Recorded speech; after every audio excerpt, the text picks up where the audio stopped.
यार सुनो, जल्दी से एक बियर और ऑर्डर करते हैं ना, एक आखिरी, और उसके बाद ये जश्न यहीं खत्म हो जाएगा। अरे हाँ हाँ, क्यों नहीं। वेटर, जल्दी से 2 बियर की बोतल लेकर आओ।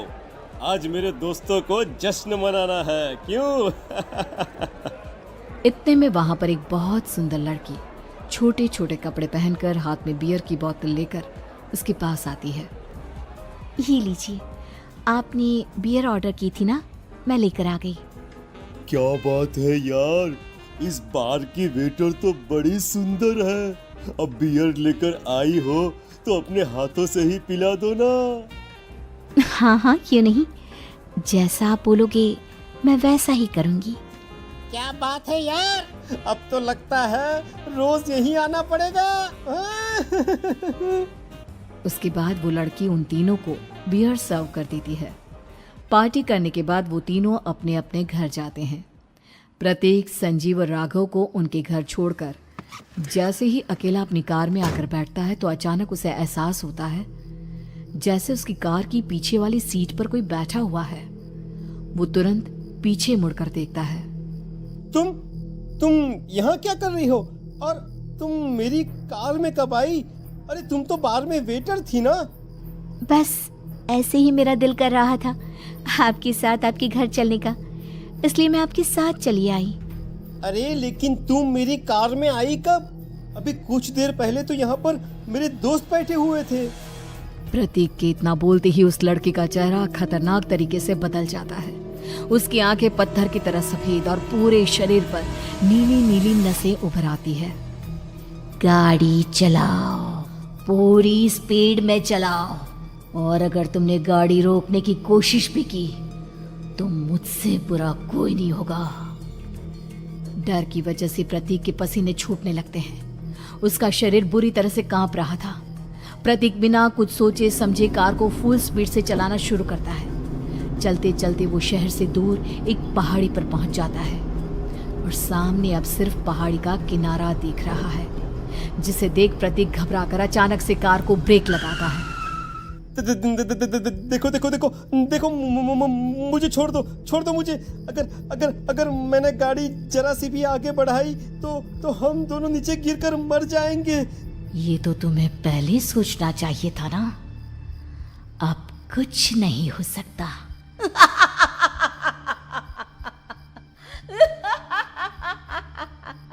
छोड़ दो मुझे। नहीं नहीं, प्लीज मुझे छोड़ दो। प्लीज प्लीज मुझे जाने दो, छोड़ दो मुझे। गाड़ी आगे बढ़ाओ। और तभी अचानक से बिना प्रतीक के स्टार्ट किए उनकी कार आगे बढ़ती है और गहरी खाई में गिर जाती है। उसकी चीखने की आवाजें चारों तरफ सुनाई देती है।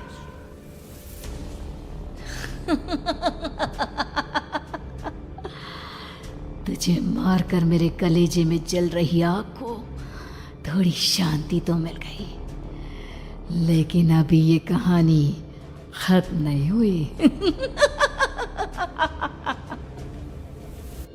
और फिर अगले दिन राघव और संजीव को पता चलता है कि प्रतीक की पहाड़ी से नीचे गिरकर मौत हो गई।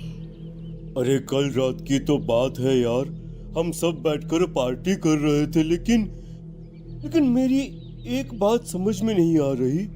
राघव शहर से इतना बाहर उस पहाड़ी पर इतनी रात को क्या करने गया था?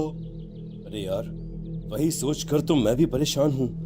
हम दोनों को छोड़ने के बाद तो वो सीधा अपने घर जाने वाला था, और वो आत्महत्या क्यों करेगा भाई?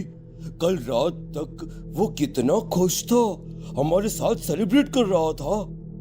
हाँ, लेकिन पुलिस ने तो यही कहा है कि प्रतीक ने अपनी कार को जानबूझकर पहाड़ी से नीचे गिरा दिया और आत्महत्या कर ली। अरे यार संजीव, मेरी तो कुछ भी समझ में नहीं आ रहा है।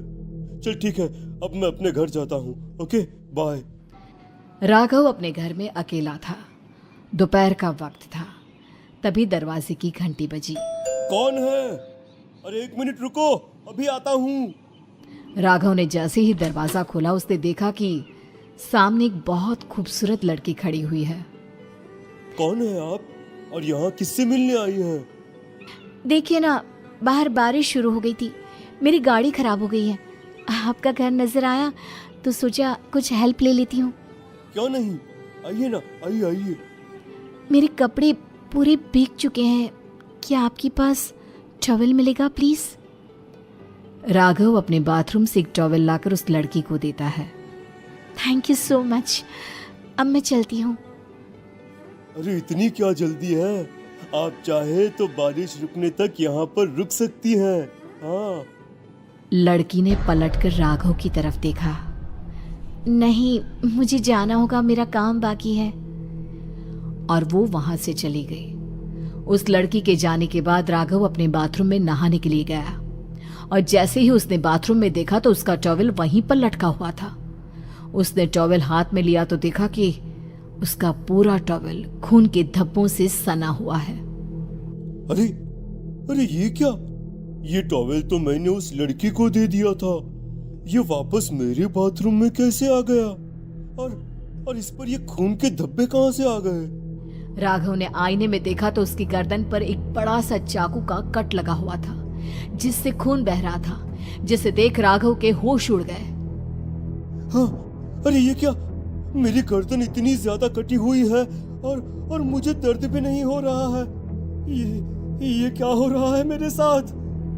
राघव घबराकर बाथरूम से बाहर आया और अपना मोबाइल उठाकर उसने संजीव को फोन लगाया। संजीव जल्दी से मेरे पास आ जाओ, मुझे लगता है कुछ बहुत बड़ी गड़बड़ है, जल्दी आ जाओ।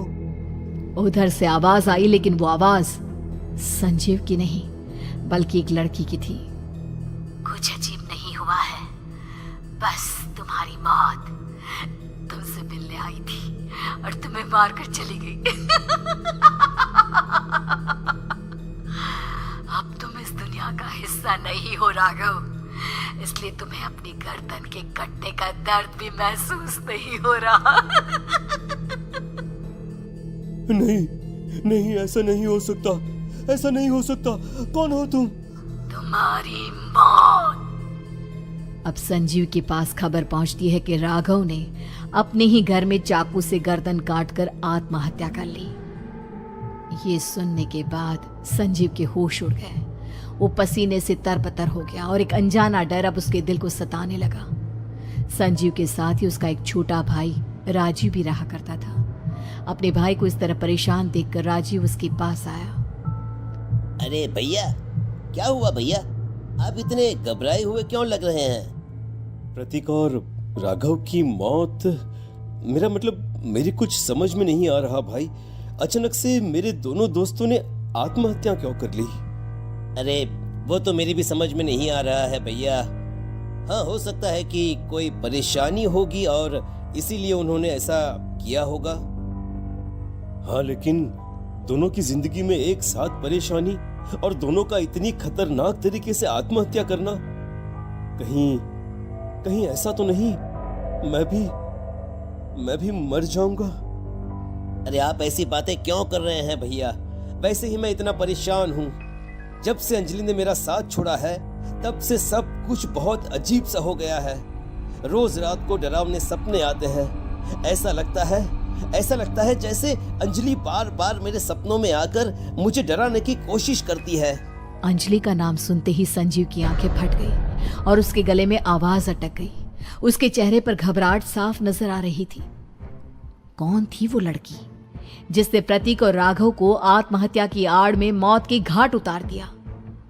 और कौन थी अंजलि जो बार बार राजीव के सपनों में आकर उसे डरा रही थी? अंजलि का नाम सुनकर संजीव इतना घबरा क्यों गया? इन सवालों के जवाब जानने के लिए देखिए इस खतरनाक कहानी का अगला भाग।